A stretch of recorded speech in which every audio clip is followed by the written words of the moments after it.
Okay, so this is like 5 hours. They are like, आप mike बंद कर लीजिए वेंकटेश जी, जब पूछना होगा क्वेश्चन तब ऑन कर लेना, क्योंकि बैकग्राउंड में थोड़ा नॉइस था। हो गया। हाँ हाँ ठीक है, थैंक यू।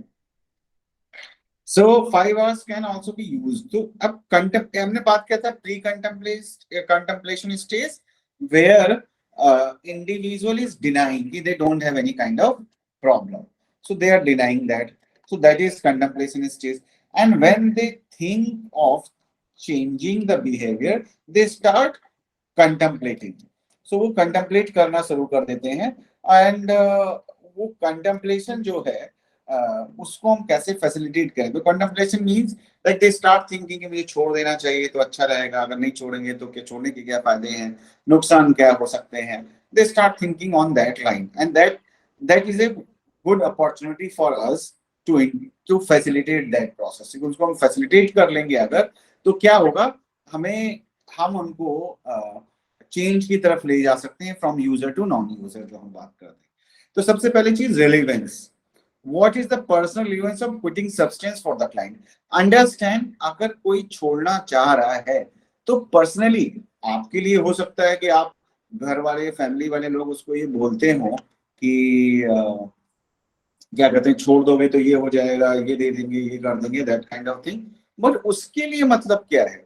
क्या वो अपने बच्चों के लिए छोड़ना चाहता है, फैमिली के लिए, वाइफ के लिए, या अपने लिए, है ना, या एक बेटर लाइफ के लिए? वो क्या, किस चीज के लिए चाहता है कि वो, what are the personal reasons, what is the personal, आप कह सकते हैं रिलीवेंस, उसके लिए क्या इंपॉर्टेंस है छोड़ने का, why that person wants to leave. So that we have to understand, वो एक्सप्लोर करना होगा, आपको उससे बात करनी होगी कि क्यों छोड़ा। क्योंकि क्या होता है व्हेन यू आर, बिकॉज जब हम बात करते हैं मोटिवेशनल एनहांसमेंट थेरेपी एमईटी का, so the main concern is कि भाई मोटिवेशन अंदर से आना चाहिए, हमारे कहने से नहीं, कि हम जो कह रहे हैं वो आप मान लो या करो। सो वो प्रोसेस को हम कैसे फैसिलिटेट करते हैं वो हम पिछले कुछ उसमें देख चुके हैं, पिछले पिछले सेशंस में हम लोग डिस्कस किए हैं। सो अब यहाँ पे अगर हम देखें तो उसके पर्सनल इंपॉर्टेंस उसके लिए क्या है, वो क्यों छोड़ना चाहता है, किस चीज से परेशान है, या क्या चाहता है कि अगर छूट जाएगा तो क्या चेंजेस हो जाएंगे, और क्या चेंजेस वो खुद चाहता है, that is the relevance. So that you have to like find out, because वो डिस्क्रिपेंसी डेवलप करने लगे। डिस्क्रिपेंसी मीन्स कि आपको कि लेने के ज्यादा फायदे हैं ड्रग एल्कोहल या छोड़ने के। आपका काम है कि tip, you have to tip the balance towards like living, कि जैसे नुकसान ज्यादा है और सारी चीजें, वो चीजें आप इंफॉर्मेशन लेते हैं, जैसे पहले सेशन में हमने डिस्कस किया, वो उसके साथ हम शेयर करते हैं या डिस्कस करते हैं। तो उसी केस में पहली चीज है रिलेवेंस का। तो क्या उस वो क्यों छोड़ना चाहता है, उसके लिए क्या इंपॉर्टेंस है, वो कैसे देखता है लाइफ आगे क्या होगी अगर वो छोड़ देगा, if the person is thinking of that thing. तो relevance is one thing. Then second thing is risk. What are the potential negative consequences of using substance for the client? कि आपके पर्टिकुलर, देखो नुकसान होता है सभी बोलते हैं, सभी बताएंगे, और आपके क्लाइंट को भी पता है, when that person is taking drug or alcohol, he also knows कि भाई ये मेरे लिए ठीक नहीं है, नुकसानदायक है, ठीक है। बट क्या नुकसान है उस पर्टिकुलर क्लाइंट के लिए? May be I had a client like, वो कॉर्पोरेट में एचआर मैनेजर था, एंड उसका उसके साथ में ये था कि एवरी फ्राइडे से स्टार्ट होता था और पूरा संडे रात तक ड्रिंक करना, दैट काइंड ऑफ बिहेवियर ही है। बाकी 5 डेज वो नहीं लेता था, है ना। तो अब क्या हुआ, उसको बहुत सारा problem, he was at like age of 50 के एज के आसपास है, 50+। तो अब क्या हुआ कि डॉक्टर ने बोल दिया कि भाई तुम्हारा जो लीवर है वो बिल्कुल गया हुआ है, अगर नहीं छोड़ोगे you will die in next 1 year और 6 मंथ्स, ठीक है। वो कई बार एडमिट हुआ, ट्रीटमेंट कराया सर।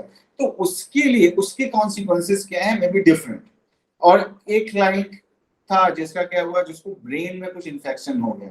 वो एक क्या कहते हैं, अफ्रीका में था, जॉब करता था, वहां पे पता नहीं क्या हुआ, उसके ब्रेन में कुछ इन्फेक्शन हुआ, एंड देन डॉक्टर ने उसको मना किया कि आपको ड्रिंक नहीं करना है, अगर आप करोगे तो आपके ब्रेन को और डैमेज हो सकता है, दैट काइंड ऑफ थिंग। सो तो अब दोनों के रीजंस अलग अलग होंगे, दोनों ट्रीटमेंट के लिए है, but they have different reasons. तो you have to find out कि उसके लिए रिस्क फैक्टर्स क्या क्या हैं, and that will be supported by your like medical findings, doctor का reports, pathology reports, what you have observe, है ना, किसने रिफर किया, और दोस्तों तो रिस्क फैक्टर्स, क्या पोटेंशियल रिस्क फैक्टर्स हैं या नेगेटिव कॉन्सिक्वेंसेस हैं उस पर्टिकुलर क्लाइंट के लिए, because in general you can not talk when you are doing counselling and psychotherapy, कि आपको उसके हिसाब से बताना है उसकी।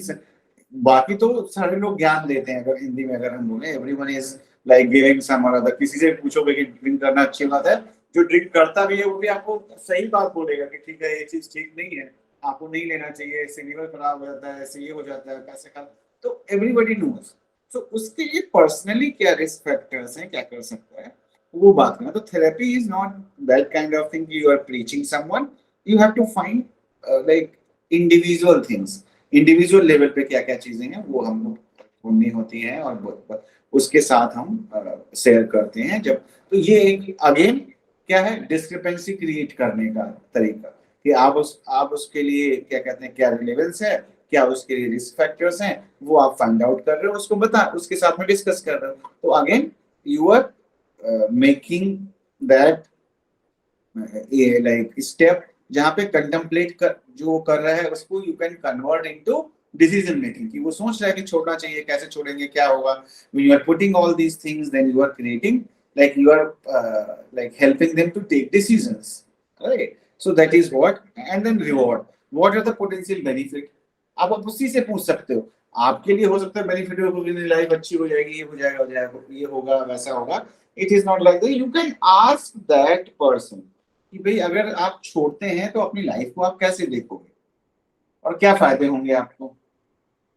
हाँ, you can guide to certain extent कि भाई तुम्हारा जो ये डॉक्टर ने मना ही किया हुआ है, ये प्रॉब्लम्स हो रहा है, सारी चीजें, तो इसको कैसे आपको करना है, आप देखो कि कैसे छोड़ेंगे, क्या होगा, क्या फायदे होंगे, आप ज्यादा टाइम अपनी फैमिली के साथ गुजारोगे, जॉब बेटर हो जाएगा, सारी चीजें वो उसी से पूछना है, आपको नहीं बोलना। आप सिर्फ फैसिलिटेट करेंगे when you are talking to that person, because that must come from that person. If it is coming from you, it is your thing, right? It is not your client's thing, and वो उसमें कितना believe करता है नहीं करता है, you don't. तो हाँ तो बोलेगा, लेकिन वो करता है उसमें बिलीव या नहीं करता। Then road blocks, what are the barriers in quitting the substance and elements in treatment that may help in handling the barriers? So then try to find out कि कौन सी ऐसी चीजें हैं जो आपके क्लाइंट को रोकती है छोड़ने से। Maybe there may be some problem in business, there may be some problem in relationships, maybe there is a environment like that कि जहाँ वो रहता है आसपास सारे लोग ड्रिंक करते हैं, और वो कल्चर ऐसा है कि everybody sits like in the evening when you start taking alcohol or drug, or they are dealing with drugs. I have personally seen when I was working with the basically drug addicts के साथ जब हम काम कर रहे थे, मैं कर रहा था, so at that point time I have seen कि बहुत सारे ऐसे लोग हैं, ऐसे विलेजेस देखे मैंने पूरे के पूरे, जहाँ पे ये ओपिएड, अफीम जिसको बोलते हैं, उसकी खेती होती है, या दे मेक चरस and all and they sell it, उनका काम यही है। So even from family, like from grandfather, father to like grandmother and even granddaughter and mother-in-law and like जो घर में और लोग हैं, everyone like takes that kind of drug. They are used to it. So and the main source of earning is that they are earning from that thing. So there are places like this. So there, but you can see there are like even in दूसरे का, मैं दूसरी जगह का क्या बोलूं, मैं I was in like when I was getting training at इबाहस Institute of Human and Life Sciences. इबाहस है जो आपका दिल्ली में है, Delhi is the capital of India. So अब जस्ट वहां पे सारे मेंटल इलनेसेस जितनी भी उनका ट्रीटमेंट होता है including drug addiction, right? Just उसके पीछे एक जगह है जहाँ पे इनलीगली अल्कोहल मिलता है, जिस दिन बंद है, नहीं मिल रहा है, रात के 10 बजे के बाद आपका क्या कहते हैं, जितने भी शॉप्स हैं, लिक्विड शॉप्स हैं, वो बंद हो गई, और तो आप वहां जाके इजीली वो 10, 20, 50 रुपए एक्स्ट्रा लेके आपको दे दी, so you can buy that thing. तो अब तो क्या हुआ, अभी तो दिल्ली है, बाकी जगह तो आप छोड़ दो, जहाँ पे उनका मेन बिजनेस यही है, their whole family they are earning from that, बच्चे से लेके बड़े तक। तो what are the road blocks, तो उसकी कंडीशन क्या, अगर आपके पास आए तो कहीं ना कहीं छोड़ना चाहता है फैमिली मेंबर, तो क्या क्या रोड ब्लॉक्स है, कहाँ कहाँ पे प्रॉब्लम्स हैं, कौन सी चीजें उसको रोक रही हैं इन सारी चीजों में, तो वो हमें देखना पड़ेगा। And we have to help our client. कह देना बहुत आसान होता है ना, लेकिन we have to help our client to handle those barriers, है ना, कि भाई अगर पूरा विलेज में ही वैसा चल रहा है, घर में भी सारे लोग यही काम कर रहे हैं और सारे के सारे दिन कर, तो कैसे छोड़ना बड़ा मुश्किल काम है, मतलब यू नो दैट कि कितना, जब आपके सामने ही सारी चीज, तो ये बहुत एक्सट्रीम कंडीशंस हैं, but again there are other conditions also, कि रिलेशनशिप्स अच्छे नहीं है, लड़ाई झगड़ा बहुत हो रहा है ना, प्रॉब्लम्स बहुत आ रही है लाइफ में, या कोई भी सारी चीजें जिसकी वजह से वो हैंडल नहीं कर पा रहा है, बहुत सारी प्रॉब्लम्स होती हैं, so that all those things like we have to find out कि रोड ब्लॉक्स क्या हैं, कौन कौन सी ऐसी चीजें जहाँ पे वो ब्लॉक क्रिएट होता है जिसको हमें हैंडल करना है ना, तो that we have to understand. Then repetition, the motivational intervention should be repeated every time the unmotivated client visit you, so it is time taking process, understand, so whenever someone is visiting you, you will start working like, जो मैंने stage आप लोग में से, पता नहीं आप दोनों लोगों में से देखा है, आप लोगों ने क्या कहते हैं वीडियोस की, नहीं, मैं मेरा एक रिक्वेस्ट है कि दीपावली में बीच में गैप रहेगा, तो आई want you people to watch all the videos only, Venkatesh is attending all the classes, so see he is like with me when I am discussing all these things. So if you have not watched videos, so please watch. Everything is on website. I have like uploaded the videos every time. And this video I will also upload by tomorrow. So you watch all those things. So in next class, like you will with me when we are discussing also if you have missed something. So in MAT, as we had discussed, like pre-contemplation, contemplation, determination, and preparation, action, and maintenance. So these are the stages that we have discussed till now. So I'm not going into that detail, but for you people, I have just like told the name of that these things. So so these are the stages. So client आपके पास आ सकता है कहाँ पे, contemplate pre-contemplation stage पे. So every time when someone is coming to you or discussing something with you about these things, so you have to work on that client every time. अगर वो pre contemplation में है तो accordingly आप काम करोगे, है ना। सो जब भी आता है ये इंटरवेंशन आपको करना है कि relevance, risk, reward, road blocks, ये सारी चीजें you will repeat it because it takes time. It takes courage to start the treatment or accepting it कि they are addict, they are dependent on drug or alcohol. It is a big thing when they accept it, because most of people as initial stage they don't accept it, right? So it is difficult part thing. So whenever they are coming, you discuss with them and understand, no sarcasm, no nothing, like कोई taunt नहीं करना, नहीं, इस तरह की चीजें नहीं होनी चाहिए, this is not a part of counselling, because I have seen people do that, ये तुम्हें तो छोड़ना ही नहीं है, तुम छोड़ना ही नहीं चाहते, that kind of, don't do that with empathy that we have discussed in earlier classes. What is empathy? So empathy for that thing. ठीक है, I can understand these are the numbers. These are the things that you have to consider. You should consider, not have to, but you have to play your role. So every time the client is coming to you, you are presenting all those things in front of him, and let him take the decision, right? So because nowadays even government also says the same thing. You cannot forcefully treat anyone. Understand this, because it is the right of the client. They want to take the treatment or they don't want to take the treatment, right? In any case, medical illnesses or something like that. है ना, जो भी even medical case. So you need like compliance from your, and other thing is like if your client is not complying with you, है ना, you cannot do counseling. You can forcefully give medications, but you cannot counsel them. So for us, relationship, therapeutic relationship या rapport is very important. If that is not there, you cannot do any counseling. Can we do?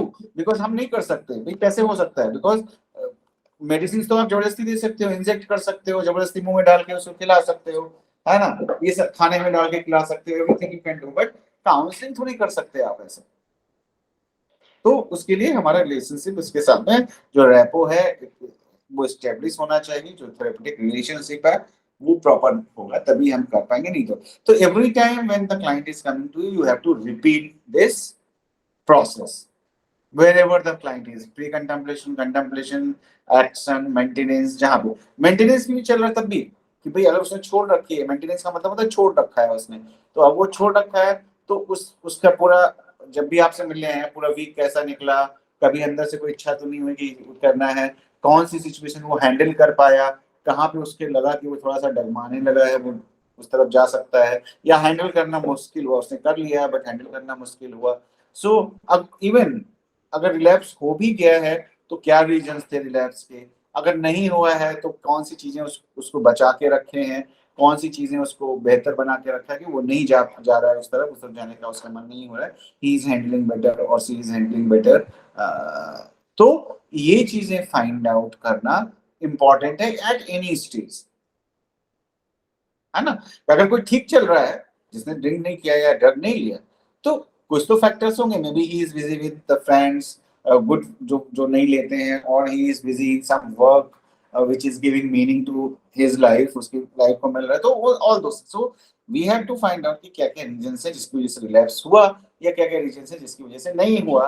तो वो जानना जरूरी है, because until unless you will not know, you will not be able to work with that. अब next जो important चीज आती है when you are doing counselling, और अवॉइड आर्गुमेंटेशन. पर किसी भी तरह के आर्गुमेंट में नहीं पड़ना है, नहीं तो आप रैपो खराब कर लोगे. जैसे किस क्लाइंट आएगा आपके पास, उसको फैमिली मेंबर लेके आए, और फैमिली मेंबर लाए और आपने उसकी काउंसलिंग शुरू की या बात करना शुरू किया, उसने तो सबसे पहले ये बोला कि देखो मेरे को तो कोई प्रॉब्लम है नहीं, फैमिली वालों को प्रॉब्लम है, आप वो जाने आप जानो, मुझे मुझे तो लगता ही नहीं मेरे साथ की प्रॉब्लम है कि मैं ड्रिंक करता हूँ या ड्रग लेता हूँ, तो ऐसा कुछ तो मेरे साथ तो है नहीं. तो अब अगर आप, क्या होगा, ये रेजिस्टेंस शो कर रहा है, वो बात ही नहीं करना चाहता आपसे, तो इंस्टेड ऑफ सेइंग कि ठीक है, कई बार मैंने कई बार क्या अक्सर मैंने देखा है, लोग ये बोल देते हैं कि हाँ कोई भी जो भी ड्रिंक करता है वो ये थोड़ी कहता है कि वो ड्रिंक करता है. तुम्हारे जैसे लोग बहुत सारे आते हैं मेरे पास, तो आई नो कि नहीं, मानते ही नहीं, एक्सेप्ट ही नहीं करते हैं. तो don't do that. Then you are getting involve in argument, है ना. देन यू कैन से कि ठीक है, वॉट एवर इट इज, आपके पेरेंट्स को या फैमिली मेंबर्स को लगता है, कोई बात नहीं, so will talk about it. है कि नहीं है, डिपेंडेंट है नहीं है, that is a different thing. I am not talking about that, just talk about कि भाई हम लोग बात करते हैं कि क्या क्या है, ऐसा क्यों लग रहा है, कौन सी ऐसी सिचुएशंस है जिसकी वजह से हो रहा है, एंड देन यू डिसाइड कि आप हैं कि नहीं है, या आपको ट्रीटमेंट कराना है कि नहीं कराना, that is up to you. ठीक है, तो उसमें नहीं पड़ना है. तो और क्योंकि आप किसी से जितना आर्ग्यूमेंट करेंगे, रेजिस्टेंस उतना ज्यादा बढ़ेगा. अगर आपसे मैं बहस करूं रोज किसी बात को लेके, तो हमारे आपके बीच की दूरी बढ़ेगी, कम नहीं होगी.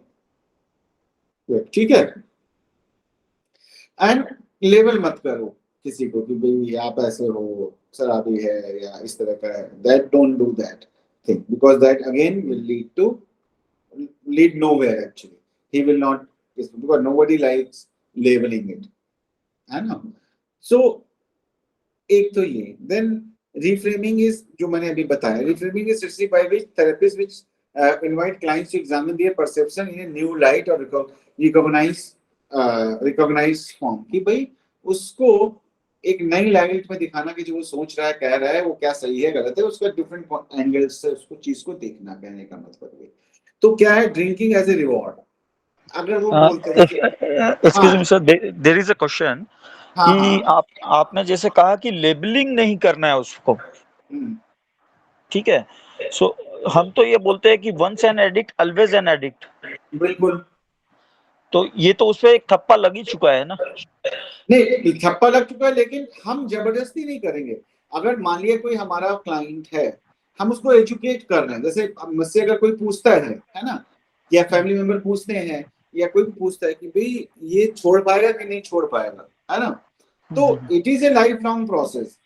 सपोज आई टेक ड्रिंक्स, तो if I accept yes I am dependent, अब उसको वो आप कुछ भी बोल सकता है कि I am dependent, I am a life line addict, I am addict, और I am a alcoholic, or मैं शराबी हूँ, whatever. So if I am saying this, accepting it, that is not a problem. But I am not accepting you, you are imposing that thing on me, that is a problem. Acceptance तो आनी चाहिए, है ना, लेकिन कई बार क्या होता है हम जबरदस्ती कहते हैं कि जबरदस्ती बोलो। I have seen many in like rehabilitation centers, sometimes they force say it, है ना, but when you are educating, you are doing counseling, eventually that comes. They, because until unless they will not accept, they will not pardon, until unless they will not accept, वो आगे नहीं बढ़ेंगे। Because pre contemplation contemplation में आने का एक यही step है कि when you accept that there is a problem, and when you accept that there is a problem, then also you know that, okay, that the nature of your problem, then you explain it, what is the nature of your problem. It is a lifelong thing.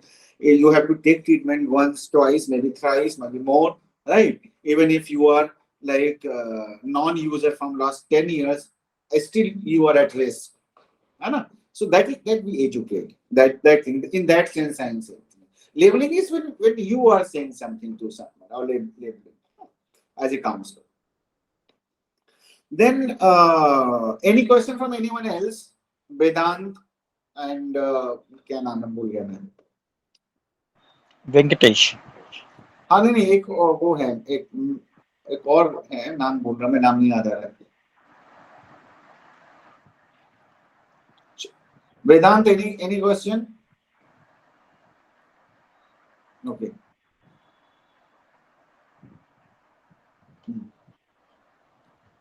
ठीक है. So now, so reframing means when someone is saying something and you are just reframing it. So any question from anyone, so you can ask. ठीक है. तो और तो reframing is a strategy in which therapists invite clients to examine the perception in a new light or a recognized form. Like drinking as a reward, you may have the need to reward yourself on the weekends for successfully handling stressful and difficult job during the week. The implication is that there are other ways to handle issues without going on bench. So what you are saying is that कि कई बार बोलते हैं लोग कि पूरा दिन में मेहनत करता हूँ, मैं पूरे हफ्ते करता हूँ, तो मुझे मेरे पास एंजॉयमेंट का एक ही तरीका है, तो मैं इसलिए मैं ड्रिंक करता हूँ, मैं थक जाता हूँ बहुत, तो शाम को नहीं करूंगा, मेरे पास मेरा कोई सोशल सर्कल नहीं है, कुछ नहीं है, तो I enjoy drinking, that is why I take. So you don't say it is wrong और something, you can reframe it. ठीक है, आई अंडरस्टैंड दैट आपको you need that enjoyment and all, you want to reward yourself, it is okay, but there are other ways around. Like there are people, they take other things, that someone, there are people who watch movies, or they spend time with family members, or they spend time with like friends and non-alcoholic. So you can reframe it simply, and don't say it is wrong or something like that, because when you say, you create resistance, the client will be resistant to you.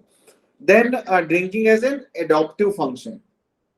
Adaptive function means like they may say कि भाई मेरी wife से नहीं बनती, लड़ाई झगड़ा करती रहती है, मेरे बच्चे मुझे बहुत परेशान करते हैं, मेरा बॉस बहुत परेशान करता है, तो इसलिए मैं ड्रिंक कर लेता हूँ. तो वो क्योंकि कॉन्फ्लिक्ट बहुत ज्यादा है, मैं हैंडल नहीं कर पाता, मैं ड्रिंक कर लेता हूँ. तो अब वहां पे क्या है, तो ड्रिंकिंग क्या हो रहा है, ड्रिंकिंग को यूज किया जा रहा है एज ए कोपिंग मैकेनिज्म, की प्रॉब्लम आ रही है, उससे हम भागने के चक्कर में हमने ड्रिंक कर लिया. To avoid that problem we take like drink और ड्रग, जो भी सारी चीजें हैं, तो उनको हमने के लिए उनको हमने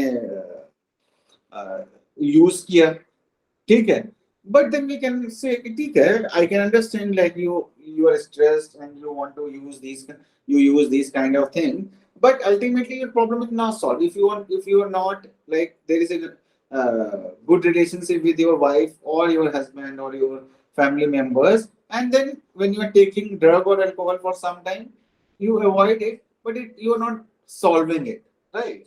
So it is better to think of like using some other strategies जो हम use कर सकते हैं to solve these problem, है ना? Then again we are giving another view to the client, but not criticizing them. We are not criticizing कि आप सही कर रहे हो कि गलत हो, because understand as a counselor, as a psychologist, we have to be non-judgmental.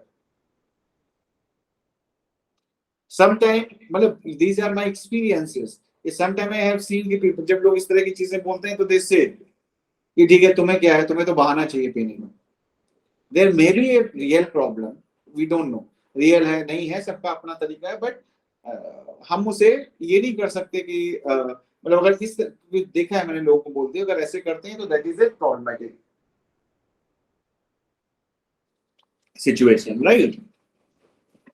So क्या हो सकता है कि drinking as a reward, drinking as a adaptive function, so these are the things that so what we have to do, we have to roll with the resistance. Roll with the resistance मतलब हमें client के साथ चलना है और फिर धीरे से उसको मोल्ड कर लेना है. तो resistance to change is not dealt with head on, कि आपसे हेड ऑन मींस कि वो अगर रेजिस्टेंस क्रिएट कर रहा है तो आप उसको तोड़ने के लिए कुछ भी करने को तैयार हो, आप उसको कुछ भी बोल रहे हो, है ना, कि तुम सुधरोगे नहीं, तुम ऐसे हो वैसे हो. डोंट हैंडल कि मैं सही हूं तुम गलत हो. Don't we don't do that. That is what the meaning of dealing with head on, right? But the therapist moves on with it, and the client is encouraged to think of problem differently. He or she is never forced to make a decision. We don't force anyone to take decisions. And जैसे मैंने पहले बताया कि you can put your point forward, आप अपनी बात रख सकते हो, आप उसको दूसरा एंगल दिखाने की कोशिश कर सकते हो कि ठीक है, आपकी प्रॉब्लम है या आपकी जॉब में प्रॉब्लम है, आप ड्रिंक लेते हो, but the problem is if when you are taking drink you are risking your life.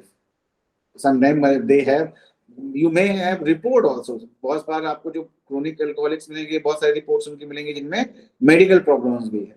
So we can you can say कि we can find out some other ways out, right? So roll with the resistance का मतलब सिर्फ इतना है कि you can reframe, you can show different angles, different point of views to your client कि भाई ये चीजें भी हैं या ऐसा भी हो सकता है. So that kind of thing is there.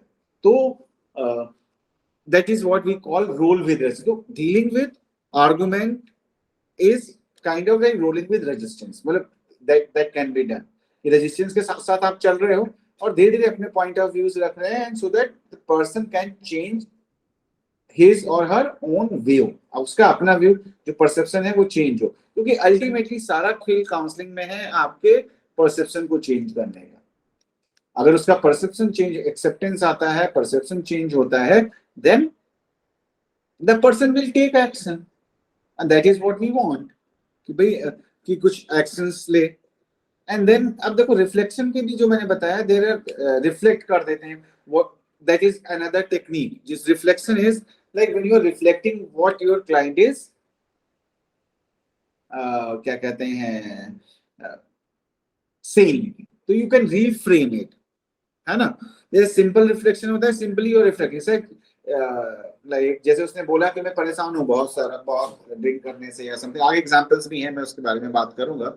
तो आपने उसको रिफ्लेक्ट कर दिया या परेशान दिख रहा है, उसने आपसे कुछ नहीं बोला, but you when that person came in your cabin और started talking to you, can say कि it feels that you are stress और इट सीम्स दैट आप कुछ परेशान लग रहे हैं, क्या हुआ, है ना. So whatever the person you are perceiving during the interview, verbally or non-verbally, it was non-verbal. Like आपने देखा कोई परेशान दिख रहा है, आपने पूछ लिया कि भाई क्या हो गया, आप परेशान लग रहे हैं, क्या हुआ, that kind of thing. And then there are non-verbal perceptions also. मतलब वर्बल पर्सन जो वो बोल रहे हैं उसको भी आप रिफ्लेक्ट कर सकते हैं। बोलने वाला कैसा हुआ, जैसे उसने बोला कि ठीक है कि उसने बोला कि मेरी लाइफ में मैं पूरा दिन बहुत मेहनत करता हूँ और रात में अगर मैं ड्रिंक नहीं करूंगा तो मैं एंजॉय कैसे करूंगा, मेरा मेरा ये प्रॉब्लम है। तो आप उसको बोल सकते हैं कि ठीक है, आप ये कहना चाहते हो अगर आप ड्रिंक छोड़ दोगे तो आपके पास एंजॉयमेंट करने का कोई तरीका नहीं बचेगा। तो that is a reflection, whatever it is, you are just reflecting it, कि आप कहना कि आपके पास सिर्फ एक ही तरीका है एंजॉय करने का, that is like taking drink after like doing hard work. हाँ, so that is any question? Rita, Vedanta? No, no, sir.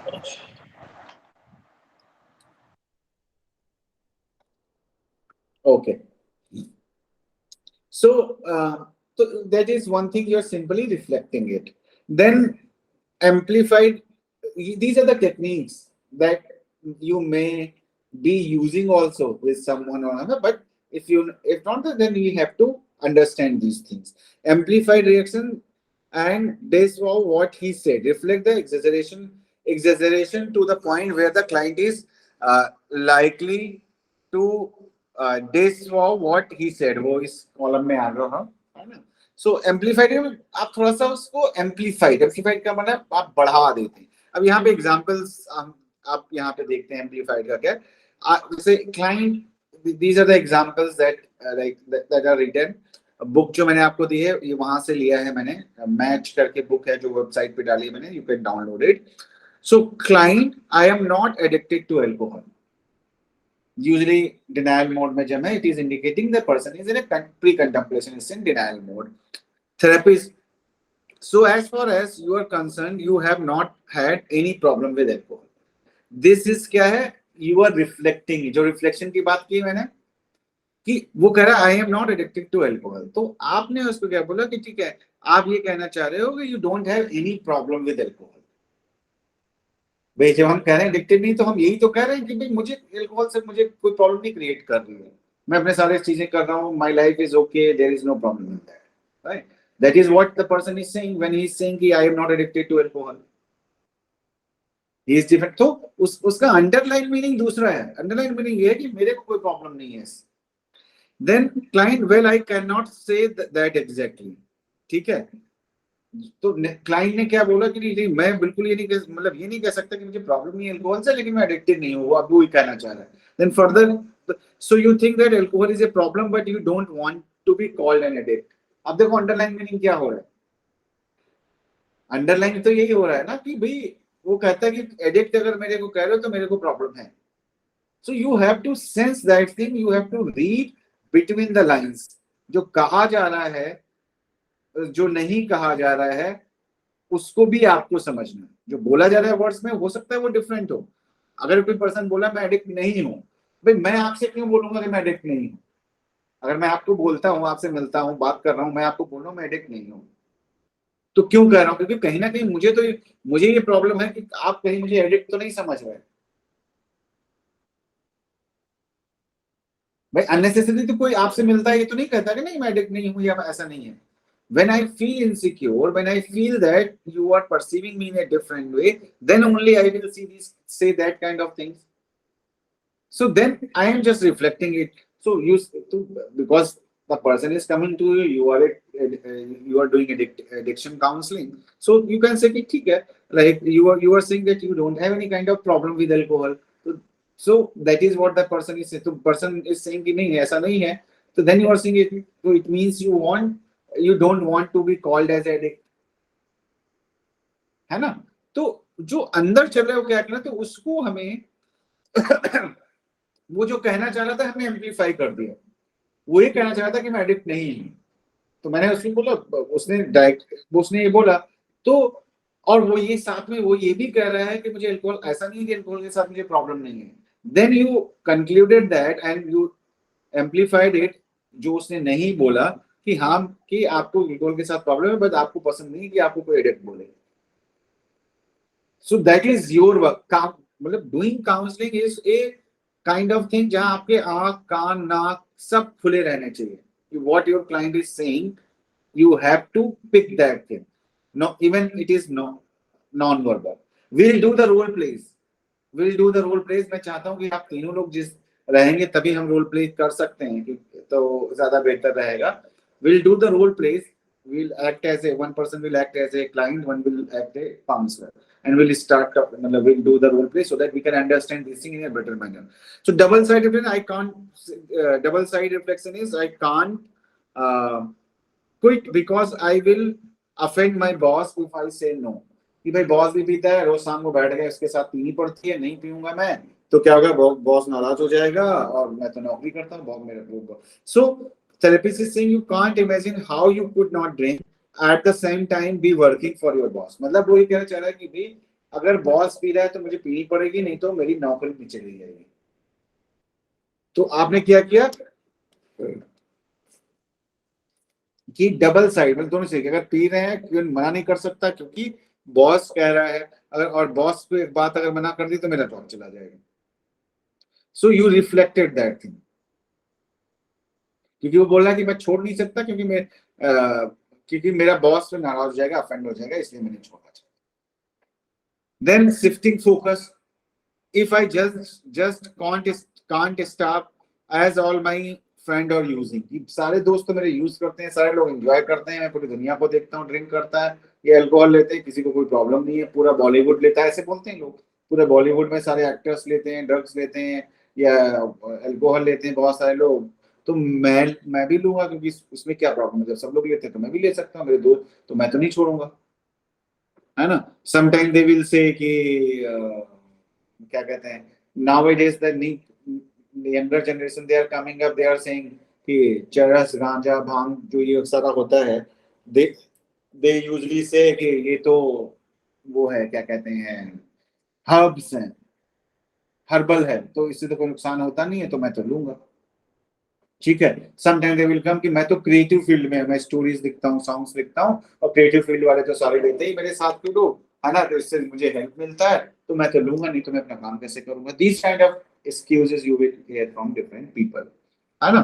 So shifting focus मतलब जैसे बोले I just can't stop as all my friends are using, तो हम उससे फर्क है, हम उस पर बात ही नहीं करते. We shift the focus, right? You are thinking too far ahead. Let's first work on the things we have to in hand. You can think of stopping and what you can do about it later. क्योंकि वो क्या करने, बात करने आया, पहले वो बात करना नहीं चाहता, उसको लेके आया, वो खुद आया भी ठीक है, मैं तो क्या कहते हैं, मैं तो छोड़ नहीं सकता, तो हमें कहना कि ठीक है, छोड़ने की जरूरत नहीं है. नॉट सेइंग कि यू लीव इट और not leave it, that is your decision, आप डिसीजन लोगे. We are just talking, we are just discussing the things कि what is that, why like people are thinking like that, or why other people have some kind of perception about you, whatever it is. So we'll talk about it, that's it, and then further you decide कि आपको छोड़ना है नहीं छोड़ना है, problem है कि नहीं है, that is up to you. So that rolling with that resistance that we have already discussed, but I will not stop drinking. So again, well, by the time we are through with the session, you may decide कि भाई हम ये नहीं कह रहे हैं कि तुम छोड़ दो, हम कहीं नहीं रहे, हम तो कह रहे हैं कि चलो we will sit together, we'll talk about it, and then you decide. So we are not okay, I am not saying anything.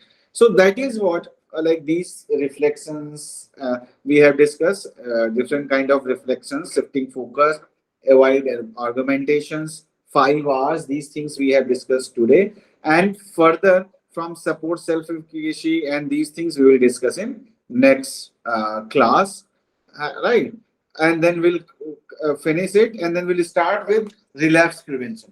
That is like जो हमारा अगली स्टेज मेंटेनेंस वाला जो चीज होता है, उसकी बात आ जाती है कि रिलैप्स प्रिवेंशन में हम लोग क्या क्या करते हैं, क्या क्या कर सकते हैं. तो we are heading towards ending of this course, so maybe 2-3 classes more. So these are the things that we are going to discuss.